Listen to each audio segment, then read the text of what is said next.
Greetings, friends. Well, due to some unfortunate circumstances, I won't be able to make the symposium this year.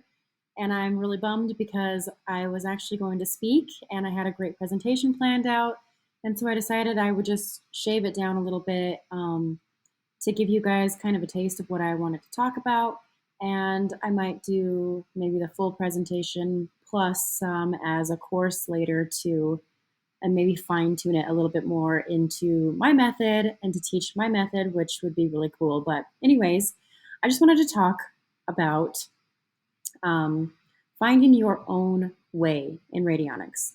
There is a lot of um, dogma in any type of energy work modality because when somebody finds something that works for them, they really like to talk about it as if that is the only way. And I've just found over so many different modalities that I do that that's just not true.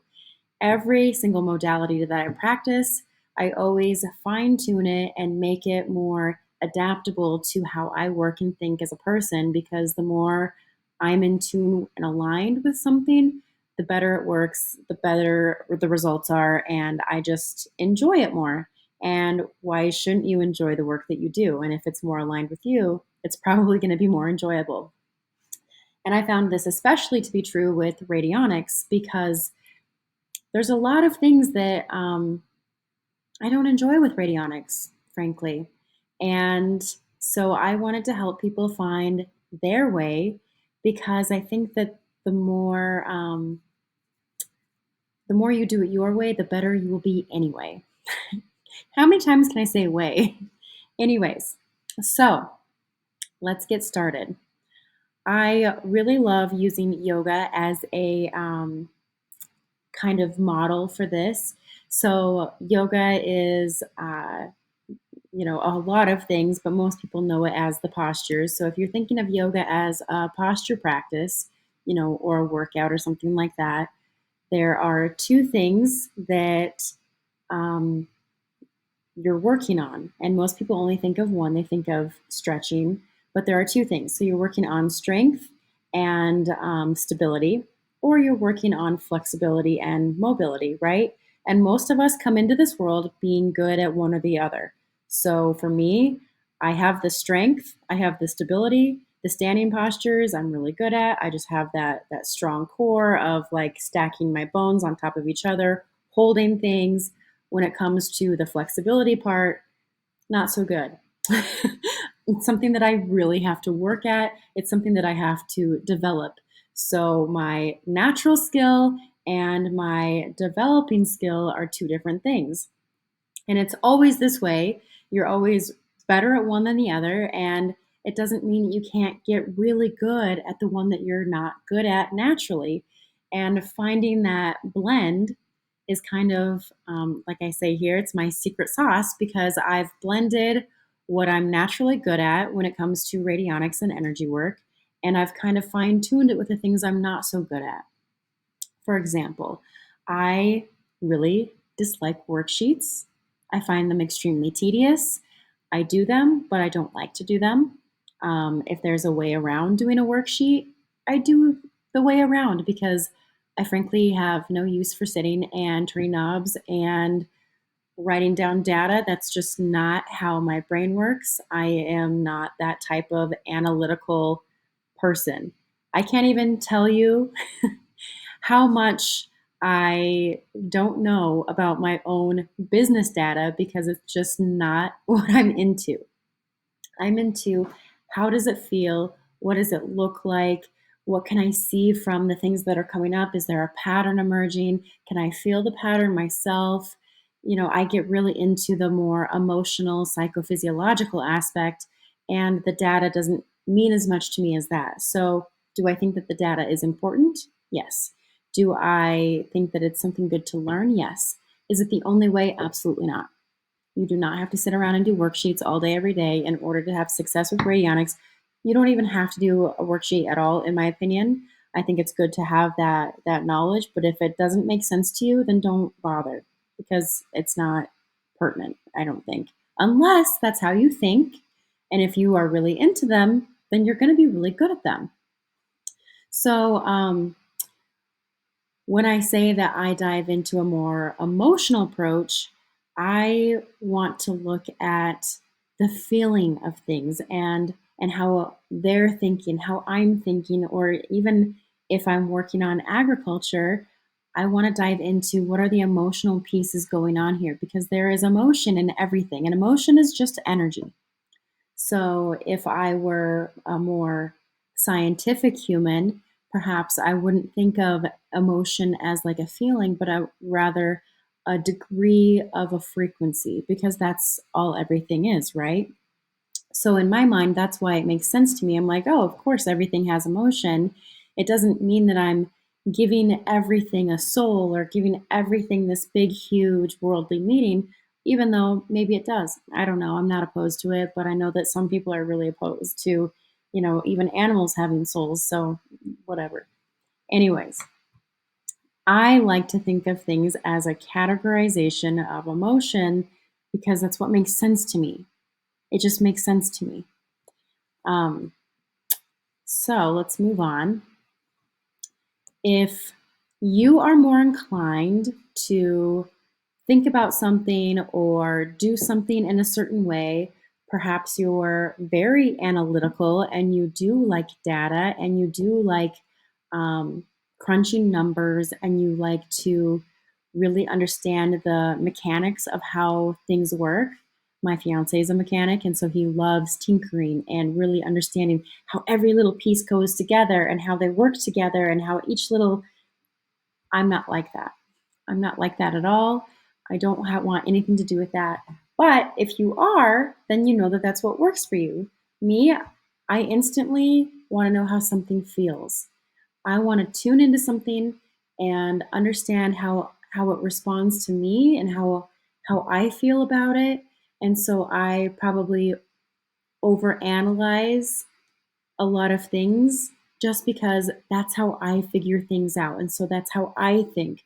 I think about what are the words that are used when someone speaks, or what is somebody, what are their body language, things like that. I really just naturally see and observe and tune into that. Whereas my fiance would never even, I don't think he could even remember what color shirt I wore yesterday. It's just not something that he thinks about. He doesn't think in that way. And so understanding your area of expertise is very important. What are you good at? What are you good at? And it's different. It's not what do you enjoy. That's the next one. So number one, what are you good at? And it can be anything. It can be anything. You could think, well, I'm really good at cooking. That's one thing I'm really, really good at. Okay, well, then you need to dive deeper. Are you good at following a recipe, or are you really good at just understanding what flavors are going to complement each other and knowing how to put them together, how much things are going to cook? Why are you good at that? So, if you can really dive into that and understand yourself, that's key number one. Key number two is what do you enjoy? Because maybe you are really good at cooking, but do you enjoy it? Or perhaps the question is why or what aspect of cooking do you enjoy? Do you actually enjoy making the food? Do you enjoy eating the food? Do you enjoy preparing the food for others? Or is it that you just like to be in the kitchen because it keeps your hands busy? So, knowing these two very different questions is going to help you figure out how you are, why you are the way you are, and it's going to help you move forward a little bit. So, the reason I like to start people off here is because then you kind of understand um, how to even just use the paper instrument in a very simple way. So, using your strengths. So, if I come from a very emotional aspect, then using the paper board kind of seems complicated, doesn't it? Or does it? Not really. So what that means for me that instead of using rates or all sorts of I guess, more homeopathic remedies, I like to use words. I like to use affirmations, and I especially like to use goals because I think that that has a very deep meaning. It has a very structured, what's the right term? It's like a structured pathway where if you are talking about working on a goal, there's all these steps in that goal, right? It's not just the outcome. So I like to work on the goal with the outcome in mind. And that really gets me to where I want to be without being overly controlling of the work. So, another thing that I like to ask is what are you familiar uh, with in terms of problem solving? And for me, it is communication. If I don't talk it out and think it out, then I can't solve it. And so sometimes that literally means that I'm going to sit with somebody on the paper board, and this was prior to me having an instrument, but I still like to use my paper instrument. I think it's quite nice. And I'm going to talk it out. So if I have this person that's working on this thing and we're trying to make it happen, I'm going to have to talk it out to myself and to the universe because that's how I work. And it's not crazy, it's just how I am. And so you have to figure out how you problem solve. Sometimes I have to step away and just allow the answers to drop in. And that might be what you do too. Or you might just have a list or something that you go through, a checklist or what have you. Do you see what I'm trying to do? I'm trying to help you build up a way to figure out how to ask yourself questions that you can answer in a way that makes sense to you. Because sometimes when somebody else just gives you a protocol, it doesn't really make sense because that's just not how you think. So you can have, this way that you're supposed to do something and you don't really get good results because you don't know what you're doing or why you're doing it. And so you don't have a good energy going into it, or not good. You don't have a clear and concise energy going into it. And so you don't know how to actually perform the broadcast. And the universe doesn't either, because if you're confused, they're confused, right? So if you understand how you get your answers and how you ask your questions, your broadcast is going to be so much clearer. Okay. And the worst that can happen is that you don't have anything happen, right? The worst that can happen is that nothing happens, or it just barely happens. And so don't be afraid to just try and try and try. There is no way to get good and to have great results if you aren't just practicing. That's the only way. And people are like, oh, well, you can really hurt people. I just don't agree with that. I think if your intention is to help and you have permission, key, you have to have energetic permission on whatever you're working on, whether it be a plant, an animal, or a human, have to have permission. If you don't have that permission, the work hasn't even started.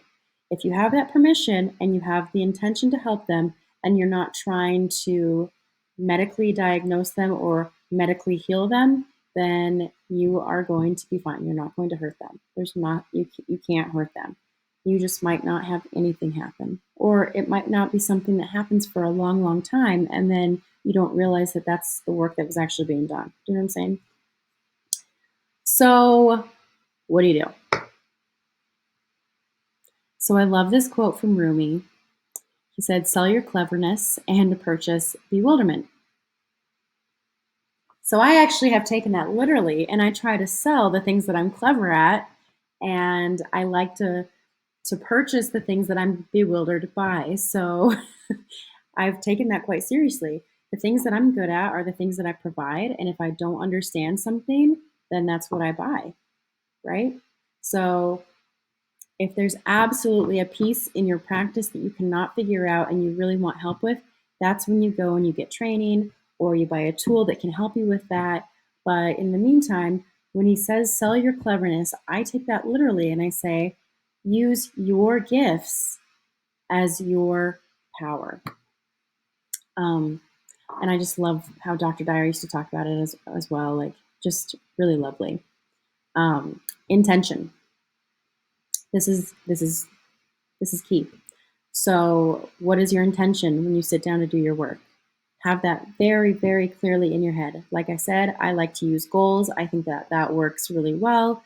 But if you're not a goal person and you don't understand what I'm saying by systematically, the step by step within the goal, then that might not make sense to you. If you have a very clear, concise intention within your mind, then you're good to go. And then focus on the outcome. So, what are you intending? I am intending to help my garden to be happy and healthy and prosperous and fruitful next season. And what is the outcome? The outcome that I see is that my garden is thriving, is happy, and overly producing to the point where I'm like giving away produce. And then in the middle, I allow the space and the time for all of that to happen, and I don't worry about how it's going to happen, how will it work, when will it work, yada yada yada. That has no place. Has no place. So in my mind, this is my way. So I'm teaching you my way to find your way, but you still have to find your own way, right? So in my mind, I can't get garbled up on the how or the when because all of that just creates mind drama for me and then it gets wrapped up into the work and then I start twisting it and I think it's harder for the work to actually happen. When I just allow and trust, and I think trust is the opposite of fear, when we just have trust that things will work in the way that they're supposed to work, that's when the magic happens. And then the next thing that I like to do, or kind of incorporate into all the things, is I always think about the artichoke. So it's not an onion, even though I do like onions, but it's an artichoke. And I think that this is a really beautiful analogy because, so if you are a person that likes artichokes like I do, the beginning big leaves that have lots of meat on them, they're super, super satisfying, right? You get a leaf and you get the meat off, and it's just fun. And with each big one, you kind of really take down the shape of the artichoke. And then you get down to the little pain in the ass ones where there's barely any meat and they're more work than they're worth, but you still got to like peel them all off, right? You got to get down all of those layers. Some of the first layers to come off are going to be big and meaty, but then each next layer might be smaller and smaller and smaller. But they each have to come off in order to get to the heart, which is the most prized, delicious, wonderful thing, in my opinion. Artichoke hearts, fresh, are just amazing. So you could just cut it off, right? The whole thing and get to the heart. But then in my mind, the heart would be like dead in the analogy of radionic work.